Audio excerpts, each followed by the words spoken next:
this is a family operation. Now, I met Mama Glenda, and she's almost worth her own episode. Oh, she's a patriarch, buddy, I'll tell you. Oh, let me tell you, she's got stories. That little rattlesnake, don't cross her.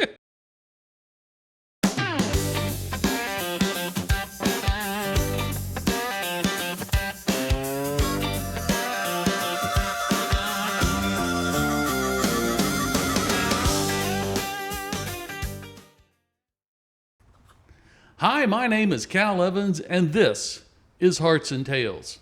Hey, I'm here with Doug McCormack in Yalaha. I knew I was going to mess that up, dude. It's all right. It's Yalaha 6 letters. Bootlegging Company in Yalaha, Florida. We're just northwest of Orlando. Yeah, about 45 minutes right up the turnpike. Yeah, it was a beautiful drive up yes, here, it's a man. beautiful day, yeah. Gorgeous. Hey, I'm so glad that you've taken the time to spend with us today and talk about your operation. I keep wanting to say bootlegging. It's not bootlegging. You pay taxes on it, technically, you know. Yeah, I do pay taxes. A lot of them, too, trust me. But now, your family's been in farming. You're third generation Florida farmer who then became a distiller, and you distilled with blueberries. We're going to get into that for a minute. But walk us through the moment when you realized, hey, I should make moonshine from these. Well, I'm a small organic U-pick farm, and I have 4 acres. And I had 2 farms going down the road that were 40-acre farms. So, no, it's the writing's on the wall, folks. I can't compete with the big farm. They had a lot of money behind them, so I'm just a little guy. Well, one of them started to copy my U-pick and put signs everywhere, and I'm like, really? And even in front of my house, he put a sign right in front of my house on our rural road. I'm like, I'm not liking this. So I decided, hey, my buddy and I always made wine with blueberries. Maybe I can take it a step further. And, well, let's just say it worked out. My wife said, you better get legal because I like our house. So that's how it all starts. As a farmer, you have to adapt sometime. Yeah. I lived in Nashville and started toying with the idea, and my wife basically had the same conversation with me. She says, no, we like this house too much. So. Exactly. It is illegal to do it yourself. You can make wine or beer all you want to, but if you start distilling, the feds show up. I totally understand that. Hey, something fascinating. Your family has had this moonshine recipe for 150 years, but now you're the first one to make it legally. How did the recipe get preserved through all this time? My grandfather passed away at 94 about 6 years ago in the nursing home, and he never would admit to doing this. He was a good Southern Baptist, but going through his belongings, we found where him and his uncle Oscar, which is my great-grandfather's brother, made corn liquor in Alabama. Huh. But if you replace the corn with blueberries, hey, you might have something. Yeah. And the blueberries have a higher sugar content than corn. So, and I had an abundance of them. They were hitting the ground because once U-pick season got to where kids got out of school, nobody wants to come out and pick blueberries. They have other stuff to do, go on vacation, which I understand. Yeah. But, so I had the ground was blue with blueberries. I put them in 5-gallon buckets and started to mess around with it, and it worked out. Very cool. Now, moonshine, historically comes from corn, or any kind of a grain, but you're using organic blueberries. From a distiller's perspective, what does that do to the spirit that the grain wouldn't do? What's happening in that still that makes blueberry moonshine different? I kind of look at it when I was in computer class, garbage in, garbage out. Oh, yeah. If you start with chicken food, guess what you get at the end, Cal? And it's true, blueberries are a cleaner base for everything, and there is a higher sugar content. So I'm only allowed so much sugar per each mash batch. I have a federal recipe that they had to approve, and so I'm only allowed to have so much sugar in a 55-gallon drum. But blueberries has a lot of natural sugar, so that's what kicks it up a notch. And it's kind of a loophole a little bit, but I can't test the sugar in all the blueberries, the bricks, and everything like that. Yeah. And typically years ago, if somebody had a wagon load of corn, you're just feeding your animals. But if you have a wagon load of blueberries, I'm like, hey, what's going on here, man? What's this guy making, a lot of jelly? Well, now, does it affect the flavor at all, or does it still come out 180 proofs, 180 It comes proofs? out clean. Now, people don't understand that you can't carry flavor because there's a slight hint, maybe, but you've gone through a chemical transformation from a liquid to a steam back to a liquid. Okay. So how are you going to carry flavor? Now, the other thing, if you're making a gin and you have spruce berries in the stack, I'll give that to you. Then you can carry flavor. or a basket with certain things in them. But Yeah. So you're not running a gin basket or anything. It's just straight column still. It's straight column still. Like we have right here. Exactly. This is a much bigger one and a lot fancier one. And as you came in, you saw this morning, our 50-gallon still is kicking off 180 proof as we speak. We'll get 6 gallons today, between 180 and 160 proof. That smelled so wonderful. I mean, I walked in the front door and, oh yeah, I knew I was in the right place. Oh yeah. Now you've got this one. You called a Fat Man and Little Boy. Yep. When will Fat Man start kicking in? He's going to start here pretty soon. I've been hesitating because he's fired off of 4 220 burners. That's like having 4 dryers going at one time. And our energy out here costs us a lot of money. That propane Little Boy, plus there's something about making moonshine with open fire. I'll be honest. Oh with you. yeah. It's got that element of danger, but it's the way it's always been done. This right here, you got gauges and digital stuff, and I don't know, man. I'm kind of old-fashioned. I love when I walked in and I saw it. I'm like, wow, because it is not pretentious like this is. This has got the column and everything and the plates. That's just what you think of when you think of a still running out in the backwoods. Yeah. And so I loved seeing that, but it's always impressive to see one of these things up close. And you got this one all shined up for us. It's a work of art. Yes, it is. They really are. But I mean, the other one has been functioning well since 2015. Yeah.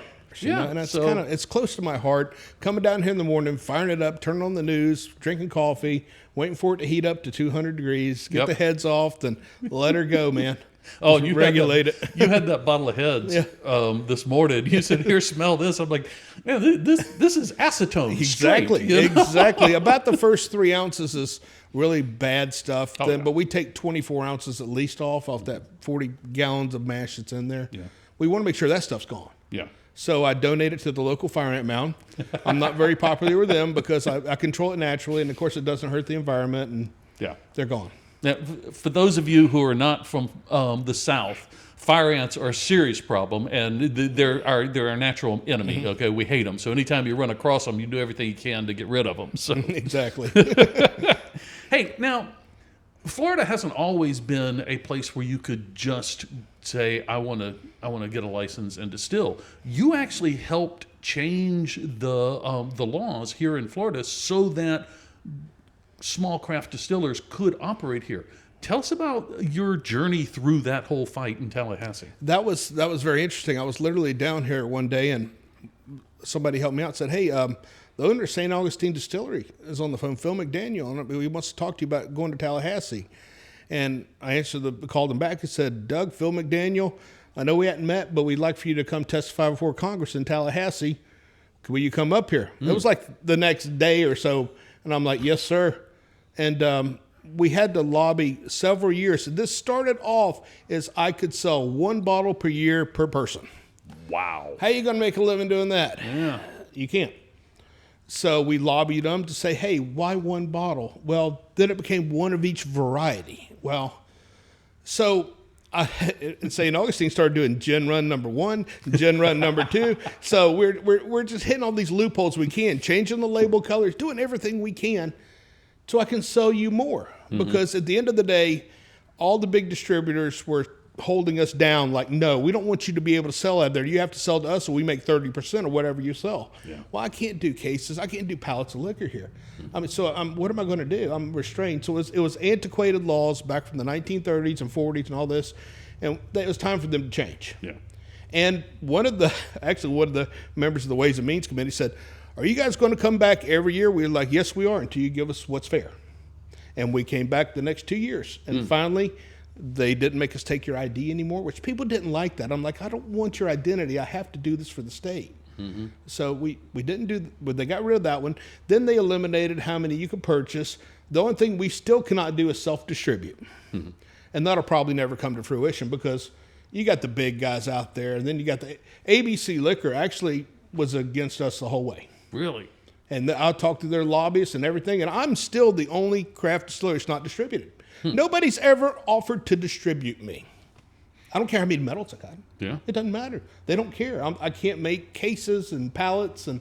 But you know what? That's what makes me unique. Yep. Because you come to my distillery and you meet me, I'll shake your hand and say, I'm made your liquor. I labeled your bottle, and I do. Yeah.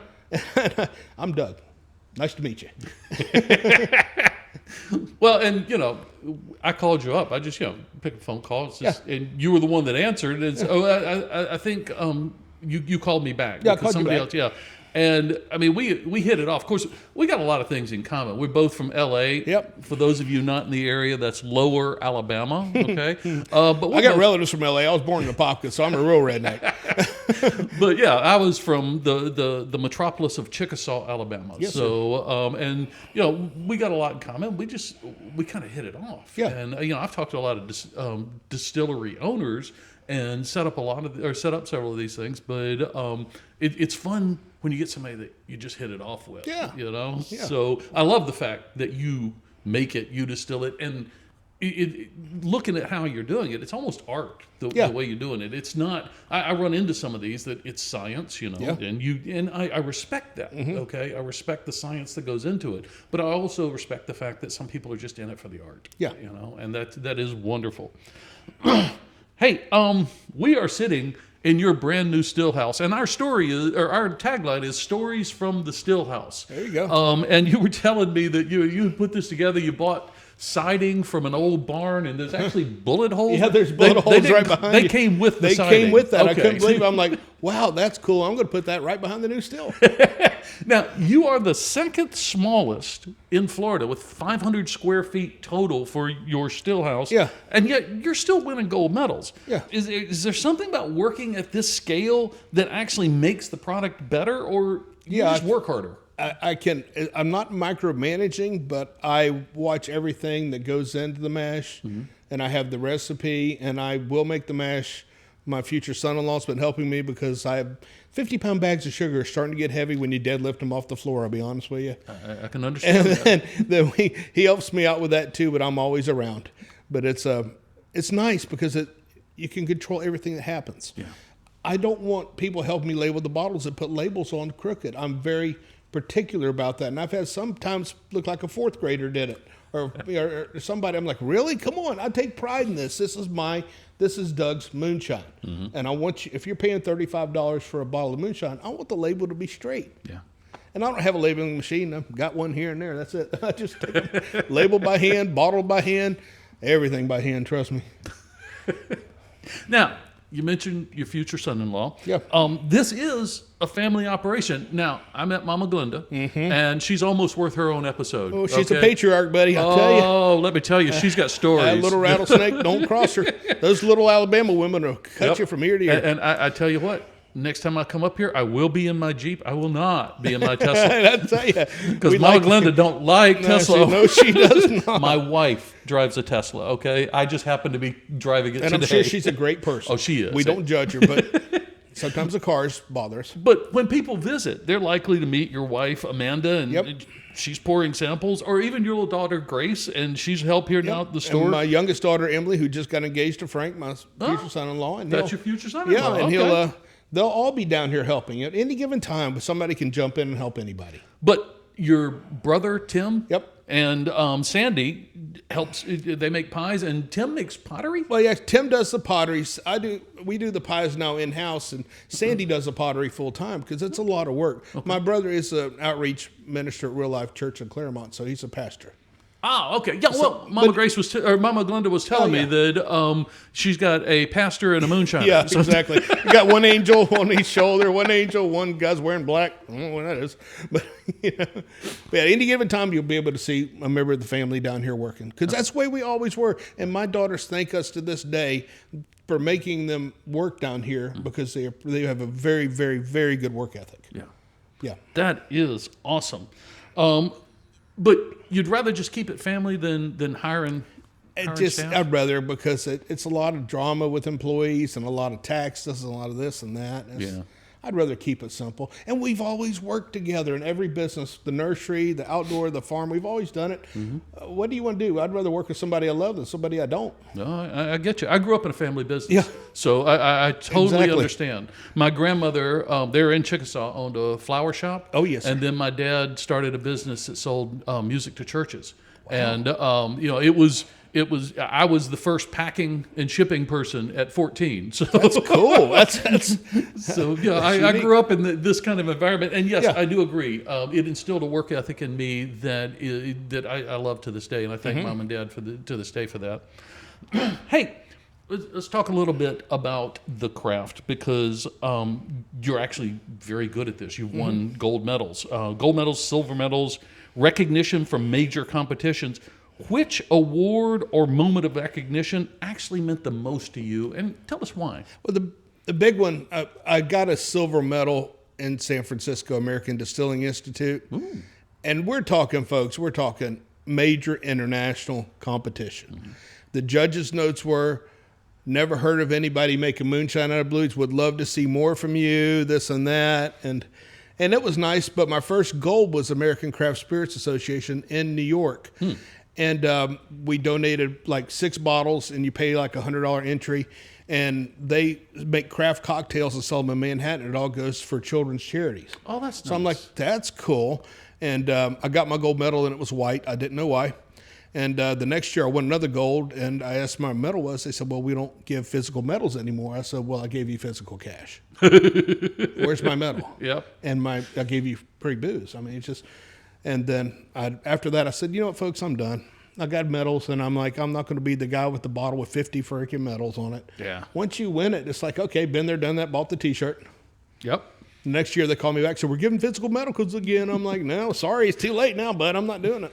Yep, I totally understand. And, liquor for kids. How can that be wrong? I still do that one. I'll send them some if they want it. But, it's for, in Manhattan, they sell these craft cocktails for $30 a piece. Oh, yeah. And those bottles of liquor make a lot of money for kids, and that's what it's about. Yep. Pay it forward. I totally agree. Paying it forward has been one of the things I love doing in my life, helping other people do things. One of the reasons I started this was because I knew that there's, especially here in Florida, we got a lot of good craft distillers like you that nobody knows about. Yeah, I think I was number 13. I just want to help people understand that, you don't have to go and buy the stuff that's on the shelf. You can go look around your own area. You're going to find them. Yeah. I work for a company out in Utah, and last time I was out in Salt Lake City, I did a distillery tour and discovered a gin that I absolutely love. And, I pay quite a bit to ship a couple bottles in every time I get low, because that's some good stuff. Yeah. And it's nice because they recognize that, us smaller guys are very important. Yeah. Out there, but we can't play by the same rules as Jim Beam, because Jim Beam makes millions of gallons a year, and I'm not that guy. No, and I respect those people, but I also love this. So this is wonderful. Hey, during the pandemic, all of us had to do something different. Oh boy! And you did a pandemic, what I call the pandemic pivot. In 2020, you got an email from the federal government asking distilleries to help make hand sanitizer. Yes. Now, that can't be a huge leap for you with Little Boy making hand sanitizer. Mm-hmm. But what was the big challenge you ran into? The big challenge was you had to use your best moonshine, because by the time you added peroxide, so nobody will drink it, and then lanolin or whatever for the moisturizer, you had to still be at over 160 proof. Well, dang, I had to use my 180 proof. Oh, yeah. So I didn't have any moonshine. And people would come in like, oh, thank you for the hand sanitizer. Where's your moonshine? I'm like, oh, come on, folks. Give me a break. Do you want to be safe now, or you want to get a buzz? We could drink after this is over. So that was challenging. Yeah. And I had calls from New York and all this and that. And I said, I'm sorry, I'm keeping this local. I'm sorry, I would love to help everybody in the world, but I had Lady Lake Police Department, and all these police departments call me. We need them for our officers. I'm like, okay, you guys. Then I limited people to like 2 flasks of hand sanitizer. You don't need more than that to last you 2 or 3 weeks. Okay. Yeah. So, and I was it was a pivot. It was interesting, but I'll tell you the most interesting fact. What's that? After this got done, they were going to charge me, the FDA was going to fine me $1,400 or $4,000 for not having a license to make hand sanitizer. And one of the last thing that President Donald Trump, when he was leaving office the first time, said, no, that's bull. These guys stepped up. They helped us a lot. You will not be finding them. And he called the dogs off. Well, that's good. Because that would have made all the profits that I made. I was like, really? You're going to fine me for helping people out? Only the government. Only the government. Okay. You make several different flavors. You make 7 different varieties now. Maybe going back to that, you can only sell 1 bottle of per each variety. Correct. I'm like, what am I going to do next? You make your original blueberry. You make apple, peach, cranberry, watermelon, and of course, one of my favorites, southern pecan. Being from L.A., you got to love the southern pecans. Which one turned out completely different than you expected when you created it? Either better or, let's just say, more challenging. Well, this is my southern pecan right here. Okay. And I'm proud of it. Now, part of this thing we do with the federal government, we have to have a COLA, which is a certificate of label approval. But in order to get that, you got to have a recipe. So you got to go through the recipe people first. I put this in there, and they could not figure if I add pecan wood chips, I don't add a flavor. It's getting it from the pecan wood. I'm not adding it. And after 90 days of going back and forth, I'm like, okay, just tell me. So they made me put flavors added on the bottle. We do not flavor this. We put southern pecan wood in, and it gets the color and the flavor from that. But I am so surprised because I put it in the barrel at 100 proof, and it comes out about 94. The Angels take about 6, but I say 90 on the bottle. But this is a very good sipping drink over ice, trust me. And it's got the woodiness of a little bit of a scotch or a bourbon. Of course, we don't make any bourbon here. Our brandy is reminiscent of it, but we don't make whiskey either. But this is some good stuff, trust me.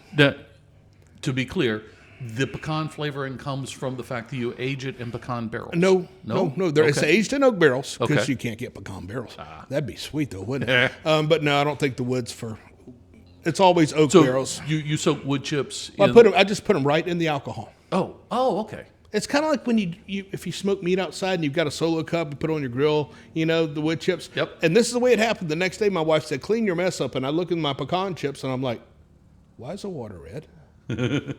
I wonder if I can do that with, let's try it. And it worked. And that's exactly how that happened. Wow, that is so cool. I can't wait to taste that. Yes, as usual, I wait until I finish the interview before I do a tasting. I've learned. No thick tongues around here. Yeah. And you also make a rum. Yes. I can't wait to taste that. Yep. I'm a rum guy. And I'm also, I'm a bit persnickety. Yeah. Okay. If somebody has taken the time to age it, I drink it straight or over rocks. I'm not going to mix a cocktail. And I got friends of mine that will mock me for that. But if you've taken the time to age it, I want to taste the flavors. Well, we don't age our rum here. That'd be a different recipe. Okay. What we have is a blueberry mash that we do with dark brown cane sugar. Oh. And then we add molasses. Okay. And the yeast won't digest molasses, but they'll digest the cane sugar. And so it's a clean, very clean, light, clear rum. Ooh. And that's the way I used to like to drink my rum, with the Diet Coke. Yeah. And I drank too much of it one time, and I've never touched rum since. Except I'll sample it, but I'm like, man, I just can't do that. The old cottonmouth days in college, I'm like, I shouldn't have done that. Yeah. No, I understand. But, and there are some rums, light rums, that I'll steer clear of. And I'm not going to name any brands because I'm not trying to shame anybody, but there's some commercial brands that I'm like, even mixed in stuff. You can't rush alcohol making. And that's part of the problem is the big guys rush it.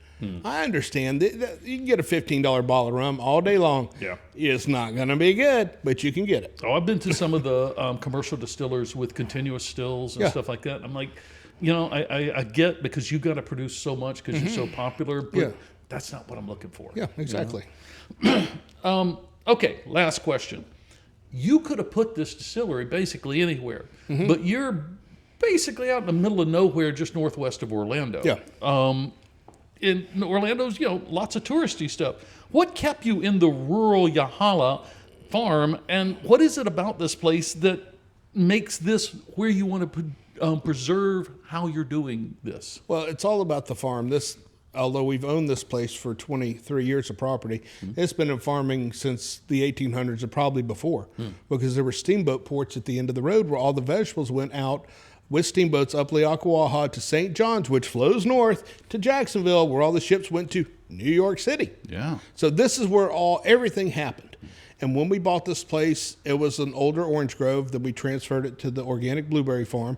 We have thornless blackberries, and we're pretty much a U-pick operation now, strictly.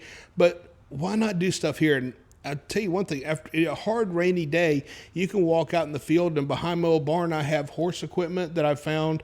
I found all kind of implements. I've got a dragline cable in my blueberry field that goes, gosh knows, I don't know where it goes. I don't want to find out what's at the other end because the cable's over an inch thick. Wow. And you never know what you're going to find out here, but it's like, man, people have been doing the same thing I've been doing out here farming for freaking over 150 years probably.